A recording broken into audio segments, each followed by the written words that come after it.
Hello friends, welcome to Pathway Tutors. நம்ம இந்த வீடியோவில் இன்வெர்ஸ் ட்ரிக்னாமெட்ரிக்கல் ஃபங்க்ஷன்ஸ் அதுக்கு ரிலேட்டடான previous year question papers and NCERT exemplars கொஷின்ஸை உட்காந்து நம்ம டிஸ்கஸ் பண்ணிட்டு இருக்கோம். ஆல்ரெடி நான் பார்ட் 1 வீடியோ அப்லோட் பண்ணியிருக்கேன். போய் பார்க்கலன்னா போய் பாருங்கள்.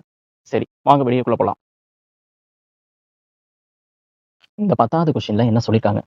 Find the principal value of. அப்போ பிரின்சிபல் வேல்யூனா உங்களுக்கு ஆல்ரெடி தெரியும், ரேஞ்சோட வேல்யூ கண்டுபிடிக்கணும். சரிங்களா? அப்போ ஃபர்ஸ்ட் கொஷினில் என்ன கேட்டிருக்கான்? Cos inverse of minus √3/2. ஓகேங்களா? இதுதான் ஃபர்ஸ்ட் கொஷின். இப்போ வாங்க பார்க்கலாமா? மொதல் விஷயம், இப்போ காஸ் ஆஃப் மைனஸ் எக்ஸை வந்து எப்படி சொல்லுவாங்கன்னா, pi minus cos inverse of எக்ஸ்ன்னு எழுதுவாங்க. சரிங்களா? ஸோ அதனால் நம்ம முதல்ல அந்த நெகட்டிவ் வேல்யூவை நம்ம பாசிட்டிவாக மாற்றிக்கலாம். சரிங்களா? இந்த ஃபார்மேட்டில். So pi minus cos inverse of √3/2 உங்களுக்கு இப்படி வந்திருக்கும். ஓகேவா?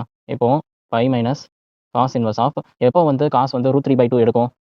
காஸ் π/6ல் உங்களுக்கு √3/2 எடுக்கும். ஓகேங்களா? ஸோ பை மைனஸ், இப்போ நமக்கு கண்டுபிடிக்கிற விஷயம் என்னன்னா, டிகிரியோட வேல்யூ, டிகிரி என்னவா இருக்கும் அப்படின்னு தான் நம்ம கண்டுபிடிக்கிறோம். ஸோ அதனால தான் நம்ம இதை எடுத்துகிட்டு வரோம். ஸோ காசை கேன்சல் பண்ணிட்டோம்னா π/6ன்னு வருமா? π/6ன்னு வந்துச்சுன்னா உங்களுக்கு final answer 6π minus 1π is equal to 5π/6ன்னு கிடைக்குமா உங்களுக்கு ஃபைனல் ஆன்சரு? இந்த 5π/6 வந்து நம்மளோட காசோட வேல்யூ வந்து எந்த ரேஞ்சுக்குள்ளே இருக்கும், அதாவது உங்களோட காசோட வேல்யூ வந்து காஸ் ஃபங்க்ஷனோட வேல்யூ வந்து ஃபர்ஸ்ட் டொமைன் வந்து -1லேருந்து 1 போயிருக்கும். சரிங்களா?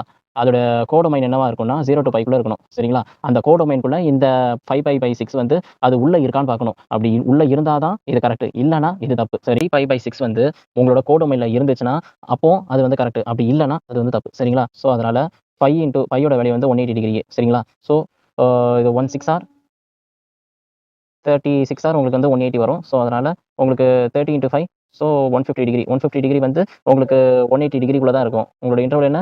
0 to 180 டிகிரிக்குள்ளே தானே இருக்குது. ஸோ அதுக்குள்ளே லை ஆகுது. So it's belongs to, so இந்த இன்டர்வல்குள்ளே லை ஆகுது. ஸோ இது கரெக்ட். சரி, நெக்ஸ்ட் கொஸ்டின் போகலாமா? நெக்ஸ்ட் கொஸ்டின் என்ன கேட்டிருக்காங்க?